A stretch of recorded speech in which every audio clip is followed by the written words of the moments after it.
Primera llamada, primera. Nuestro programa de hoy.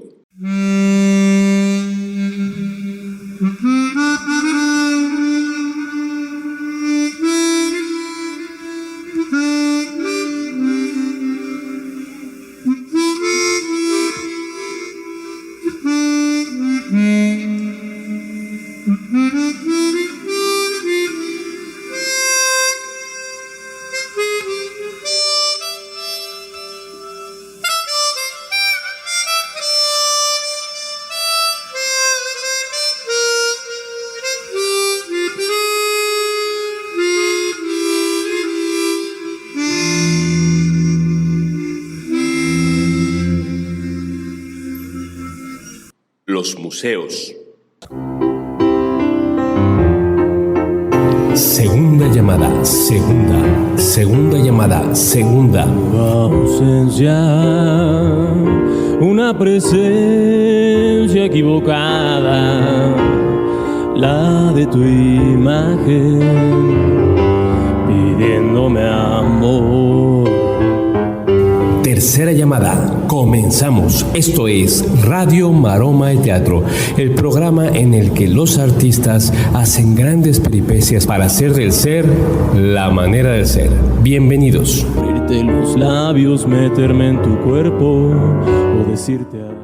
Ya estamos aquí en Radio Maroma de Teatro. Yo soy Toño Reyes y hoy tenemos un programa especial, un programa en donde vamos a hablar de cultura, vamos a hablar de museos, vamos a hablar de cómo se mueve la cultura en nuestro país, y para eso tenemos una invitada sensacional, una verdadera estrella de la cultura mexicana. Y cuando hablamos de estrellas, no nada más hablamos del gran pintor como Cauduro o Xolotl Polo, que por cierto le mando un saludo muy fuerte a Xolotl Polo, que sé que escucha el programa, que está triunfando en Madrid, le está yendo muy bien. Y bueno, pues aquí tenemos hoy, tengo el honor de tener a Carmen Gaitán. Carmen, ¿cómo estás? Muy buenos días, Toño. Pues muy contenta, encantada de estar aquí de invitada contigo, gran conversador. Gracias, Carmen. Pues vamos a platicar. Carmen Gaitán es directora del Museo, el Museo de Arqueología de Tulum. ¿Tiene un nombre especial? ¿Cuál es el nombre del museo? El nombre oficial es el Museo Regional de la Costa Oriental, pero realmente yo lo estoy llamando el Museo de Tulum, porque en Tulum no había un museo de esta categoría, claro, y menos arqueológico.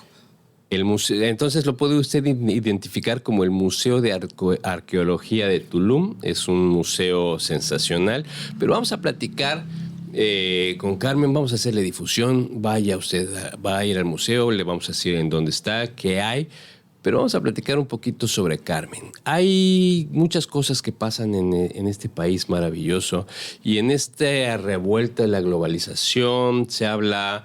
Ahora el país está completamente politizado, que se habla de la izquierda, de la derecha, que si cambiamos, que si seremos Venezuela, que si no seremos. La gente opina en las redes sociales y se hablan de muchas cosas, y la mayoría de cosas negativas. Pero nadie habla de que la Ciudad de México, por ejemplo, vamos a tomar un poco de tu historia, es la segunda ciudad con más museos en el mundo. Así es. Entonces, tú de esos museos has dirigido varios de los más importantes, entre otros, bueno, el Museo Estrella de la Ciudad de México, que es el MUNAL, que está en la calle de Tacuba. Platícame un poquito, ¿cómo empezaste? ¿En qué museo empezaste? ¿Cómo empezó tu carrera? Porque pues a la gente le platico, dirigir un museo no es fácil, hay que tener museógrafos, curadores, es toda una organización en el plano artístico y en el plano de mantenimiento, otra historia también, ¿verdad? Administrativo, ¿no? Es un entramado muy complejo. El público solamente llega a las inauguraciones o a las exposiciones, pero desconoce, como en una obra de teatro, lo que está detrás del escenario. Detrás del escenario hay una maquinaria muy compleja que se compone de especialistas, carpinteros, plomeros, pintores, plomeros, como ya lo dije, porque muchas veces los edificios también tienen pues sus problemas. Claro. ¿No? Así que un museo, como digo, no nada más es eso, es también la administración, es la contratación de proyectos, es la imaginación, la calendarización, con todo un equipo que se reúne precisamente para programar con mucho cuidado y con anuencia pues, de los grupos directivos un programa, un caleidoscopio, una programación a futuro.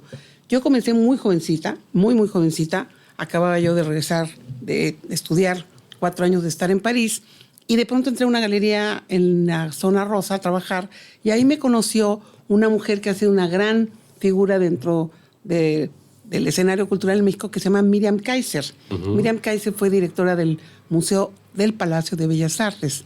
Muchas personas piensan que el Palacio de Bellas Artes es solamente el escenario donde suceden los grandes espectáculos de este país. Pero no, el Palacio tiene un museo. Claro. Donde se encuentran los grandes murales de Orozco, Rivera y Tamayo. Ahí hay 3, 4 grandes salas de exposición, y Miriam en los años 80 será la directora. Ella me conoce en esta galería, le gusta cómo trabajo y me invita a trabajar con ella. Muy jovencita yo. Así que pues yo empecé realmente muy novel en el Museo del Palacio de Bellas Artes. Me estrené, ni más ni menos. Lo cual fue una bendición y una oportunidad inmensa, porque era un Bellas Artes que dirigía Juan José Bremer, muy pequeñito. Todos nos conocíamos. Juan José Bremer es el equivalente a lo que sería hoy la Secretaría de Cultura. Claro. Era un hombre muy joven, muy refinado, con grandes ambiciones, y el grupo que lo acompañaba era un grupo pues, de personas entre los 30 y 40 años, todos entusiastas, formaban una familia muy unida, y me toca a mí participar en ese gran momento. Así que podías pasar por el escenario, por ejemplo, del Palacio, por la sala de espectáculos, y de pronto sentarte cuando estaban ensayando, pues a ver el ballet de París, por ejemplo, ¿no? Claro, el Bolshoi. O el Bolshoi, o los grandes espectáculos que venían en aquellas épocas. Claro. Y de pronto, un día estando en ese museo, llegó a dirigir una exposición, un gran homenaje sobre José Clemente Orozco, Fernando Gamboa. Fernando Gamboa, para quienes no saben, es el gran promotor entre los años 30, 40, 50, 60, hasta los 90 del arte mexicano. Fernando Gamboa es enviado por el gobierno mexicano precisamente para promulgar la paz y llevar un mensaje a los artistas durante la Guerra Civil Española, o sea, junto con Octavio Paz y Juan de la Cabada. Y es una especie de pivote importante para recibir los barcos que venían con asilados, tanto migrantes normales como políticos, por el gobierno mexicano. Así que fue una figura importante a nivel político, un hombre de izquierda, pero destaca porque él quiere ser pintor como un gran promotor. Y él es realmente el padre de la museografía. Fernando Gamboa se dedica a diseñar los grandes escenarios, no nada más en México para promover a los artistas locales, sino al arte mexicano en sí, y llevarlo a los escenarios más contundentes. No hablemos de París y de Londres y de Madrid. Va a Estocolmo y va a grandes capitales, a Copenhague, que nunca habían recibido una visita de las cabezas olmecas o del arte prehispánico. Obra mexicana también, ¿no? Él es el gran, digamos, el hombre que conceptualiza que el arte prehispánico es arte. Claro. Que la expresión de nuestros ancestros no son figuras pues con un encanto o con una buena factura, sino que se elevan a la categoría de arte para estar de cara frente a cualquier civilización, como si puede ser los griegos, los fenicios, los asirios. Fernando Gamboa dice, esto es producto de mentes muy desarrolladas, con mucha maestría y con un gran conocimiento de técnica, mucha expresión, mucha emoción y sobre todo, ojo, una vida sagrada cotidiana que imbuye a estos elementos, a estas cerámicas, a estas expresiones en las lápidas, a estas expresiones en la joyería, pues de todo un simbolismo con una carga profunda, ¿no? Entonces, don Fernando fue, en aquella época él tendría 60 años, a mí se me hacía muy mayor, fíjate quién me iba a decir que yo lo iba a alcanzar ahora, y me convertí ahora sí que en su achichincle.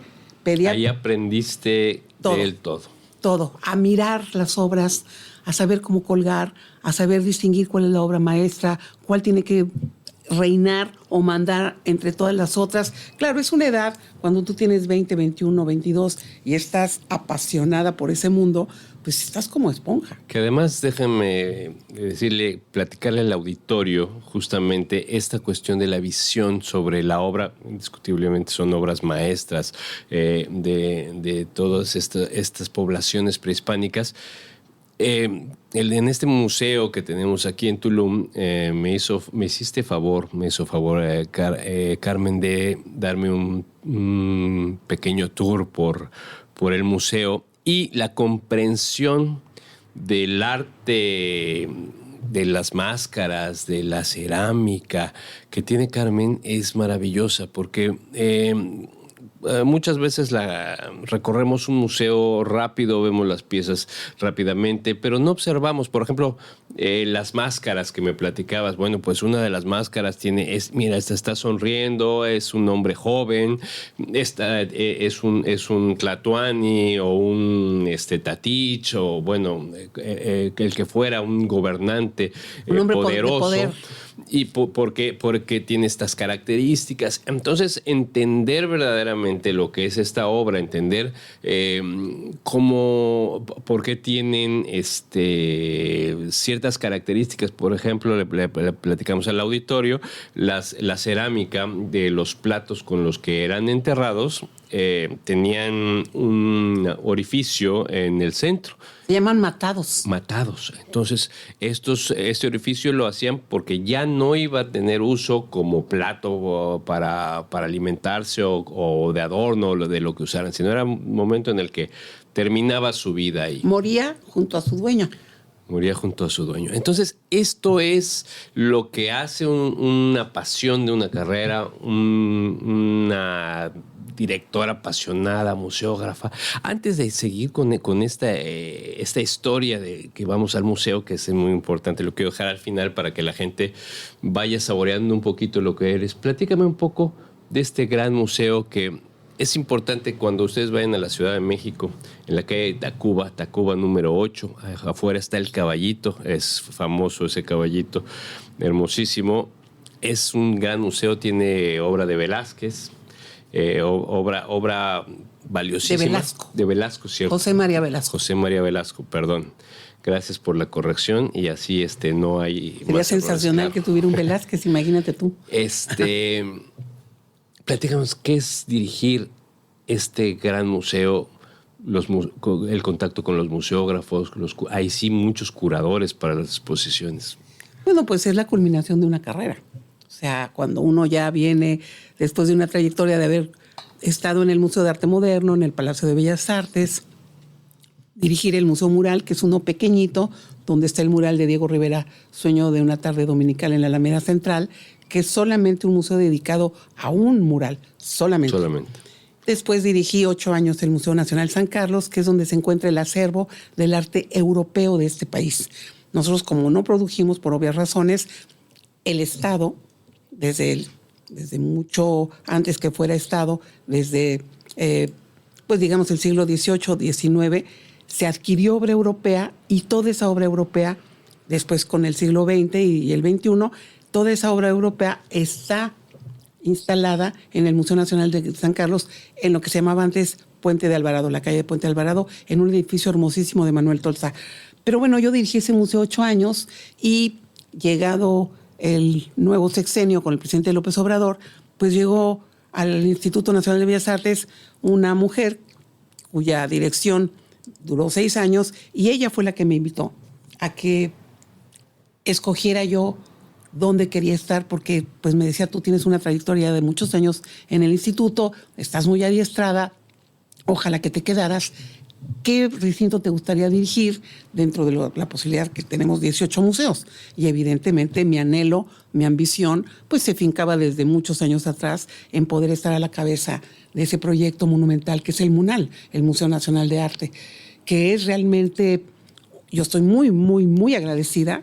Cuando yo llegué ahí, te quiero decir que yo soy de Parral, Chihuahua, y el primer pensamiento que me llegó subí a un gran muro que está en el techo, donde están unos copones espectaculares. Los vi y yo me sentía pequeñita, y dije, ¿quién le iba a decir a la niña de Parral, Chihuahua, que un día iba a llegar a dirigir el museo de arte más importante de este país? Porque para que nuestro auditorio comprenda, el MUNAL es el equivalente al Museo Nacional de Antropología. O sea, el Museo de Antropología en arqueología y en antropología, y el MUNAL en arte. Tiene 10,000 piezas. Wow. Colección que va desde el siglo XVI hasta el siglo XXI. Y bueno, es un edificio monumental que fue un palacio de comunicaciones donde se veló, fíjate, a Maximiliano. Mira, eso no lo sabía. Antes de que fuera el edificio. Ahí se veló a Maximiliano, fue un hospital durante las grandes pandemias que hubo en la colonia. Después fue este recinto donde se veló a Maximiliano y que lo mueve Benito Juárez porque había grandes multitudes que querían desfilar y despedirse de él. En fin, así que pasó por muchos otros, ser sede de muchos otros aspectos de la vida de una ciudad, hasta que decide Porfirio Díaz dar un comunicado al país de prosperidad y modernidad y pide a unos arquitectos italianos que vengan y lo construyan. Entonces construyen este palacete monumental para que precisamente comunique lo que es la modernidad, lo que son los rumbos del país. Porfirio Díaz quería que supieran que estábamos comunicados por el teléfono, las vías ferroviarias y lo marítimo, pero también por carreteras, ¿no? Así que este se convierte como en el gran paladín. Desgraciadamente ya no le toca inaugurarlo porque lo sacan del país, lo expulsan del país y quien lo inaugura es Madero. Así que es un edificio con gran historia porque, por ejemplo, cuando pasa Villa con Zapata rumbo a Palacio Nacional, pasan enfrente del MUNAL. O sea, el MUNAL es un testigo de la historia de este país. Aparte de ser un hermosísimo edificio con unas escaleras que lo han hecho muy famoso, porque son realmente espectaculares. Tienen 2 entradas, son de mármol, rematadas con unos leones de una herrería famosísima. Vino un herrero suizo muy importante. Y estos leones, ¿por qué son importantes? Los que están a la entrada y los que están en la parte posterior, porque uno duerme y otro está despierto. El símbolo de que nunca se descansa. Y así es el MUNAL, nunca se descansa. El MUNAL tiene como aproximadamente unas 20, 30 salas enormes, monumentales, donde hay colecciones permanentes como es la exhibición de José María Velasco y las temporales donde permanentemente se está promocionando el arte, no nada más contemporáneo, sino también el moderno, y exposiciones a nivel nacional e internacional. Tiene una colección de arte moderno de muy buen calado, de muy buenas firmas, y estando yo, abrí una colección que se llamó 20 en el 21 y que trataba de dar un recorrido desde el comienzo de los maestros de Diego Rivera para terminar con la Escuela Mexicana de Arte y terminar con los 3 grandes en una última sala. Ahí se podía encontrar a Rodríguez Lozano, a María Izquierdo, a, por supuesto, un pequeño Frida Kahlo, pues a los grandes pintores. Por ejemplo, Fermín Revueltas, que es hermano de todos los Revueltas, pintores que a lo mejor la gente muchas veces no los coloca en el imaginario, pero que cuando llega a transitar por estas 20 salas de esta exposición permanente, se da cuenta de la riqueza y de la expresión de este pueblo. Este país es un país poblado de pintores que brotan de las piedras. Así es. O sea, somos un país el talento del mexicano en las artes. Con un talento, una imaginación, una capacidad de combinar paletas, colores, de combinar la realidad, el exterior, lo que están viendo y saberlo plasmar con una maestría que se iguala a cualquiera. Impresionante. Bueno, pues este museo, para los que no lo conocen, vayan a conocerlo, nos representa en el mundo al nivel de los museos más importantes del mundo, el MUNAL. Y reforzando lo que dices de la paleta de colores, el famoso rosa mexicano, creación de tamaño. Bueno, sí, y utilizado mucho por Fernando Gamboa para las exposiciones. Así es. Fernando Gamboa y Tamayo eran muy amigos, y don Fernando se especializó precisamente en crear museografías impactantes en el mundo. Dicen que una vez en Estocolmo una gente hasta se desmayó cuando entró y vio las salas. Lo impresionante. Y bueno, vamos al el tiempo aquí nos va llevando. Nosotros platicamos muy a gusto. Deberíamos de tener varias horas aquí en la radio para platicarle a la gente lo que tenemos. Ahora aquí, después de este gran museo, pues vienes a Tulum a armar este museo maravilloso. Créanme, es un museo hermosísimo. Está en el Parque Jaguar. No se confundan, hay otro museo en la zona arqueológica. Este museo está hacia el lado izquierdo. Si va usted hacia Playa del Carmen, toma la glorieta hacia la izquierda, en lugar de meterse a la zona arqueológica. Y hacia al fondo está ahí el museo. Este maravilloso museo. Platícanos cómo llegas a este museo, qué tiene este museo, qué estás haciendo en este museo para... No solo es un museo para turistas, estás trabajando para que la gente de Tulum, la sociedad de Tulum, llegue a este museo y se enriquezca su cultura y también se enriquezca la sociedad con los eventos que se están realizando en el museo. Pero el museo es para todos. El museo es un espacio donde uno se debe sentir protegido, respetado, bienvenido, pero sobre todo con la posibilidad de entrar de una manera y salir de otra, gracias a una experiencia que si uno sabe como directivo bien dirigir, lo logra. O sea, cuando alguien sale de una exposición con otra expresión, es que realmente el cometido que se tenía como organizadores de una exposición se logró. El antes y después. Es el antes y después totalmente. Y la experiencia de más de 35 años a lo largo de mi vida dentro de diferentes instituciones, precisamente estando presente en la museografía, en la conservación, en la divulgación del patrimonio, es que el directivo que hoy está al frente del Museo Nacional, que está al frente del Instituto Nacional de Antropología e Historia, que es el antropólogo Diego Prieto, sabiendo que yo ya salía del MUNAL porque se terminaba el sexenio, pues me propuso venir a Tulum. Para mí, una aventura. Yo soy de Parral, Chihuahua, pero todo mi desarrollo profesional se llevó a cabo en la Ciudad de México. Entonces, me quedé viuda. Yo fui la esposa de Federico Campbell, un escritor magnífico, reconocido, un periodista muy ético y valiente. Y bueno, no tuvimos hijos, así que dije, ¿y por qué no dar en este momento de mi vida un gran cambio y servir a mi país a través de un proyecto cultural en un punto de la República Mexicana que, si bien es conocido por sus atractivos físicos, por la belleza de la Riviera, por la calidez de su gente, por la gastronomía extraordinaria, el punto cultural ha tenido diferentes manifestaciones, pero no había, porque hay festivales y hay muchísimos eventos que se han promulgado como tú lo has hecho a lo largo de los años aquí en Tulum, pero no había un museo de la envergadura de este. Así que el sexenio pasado se pensó que alrededor de toda la construcción y este nuevo planteamiento de Conozcan el Sureste a través del Tren Maya, sería una muy buena plataforma tener un museo que reuniera no solamente las piezas que fueron encontradas en los tramos 5 y 7 del Tren Maya, sino que pudiera haber presencia de las expresiones de la cultura maya de Tabasco, de Chiapas, de Yucatán y de Quintana Roo. Así que el museo no nada más presenta aquello que nosotros llamamos el diseño y la cultura de la costa oriental. La costa oriental son los rasgos que determinan a Tulum.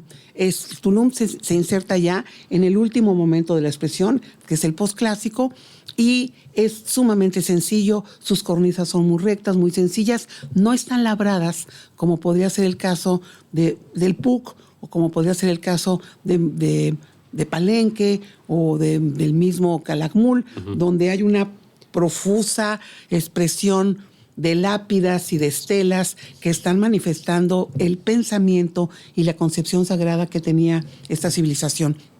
Así pues, lo que estamos nosotros presentando en este museo es una miscelánea para que el público toque base con la expresión de Tulum, pero tenga la posibilidad de hacer un viaje imaginario a través de todas estas otras piezas, joyería. Estamos presentando también, por ejemplo, pues no sé, las agujas con las que se hacían los autosacrificios, las máscaras, Hay una serie de pequeñas piezas que representan juguetería para los niños.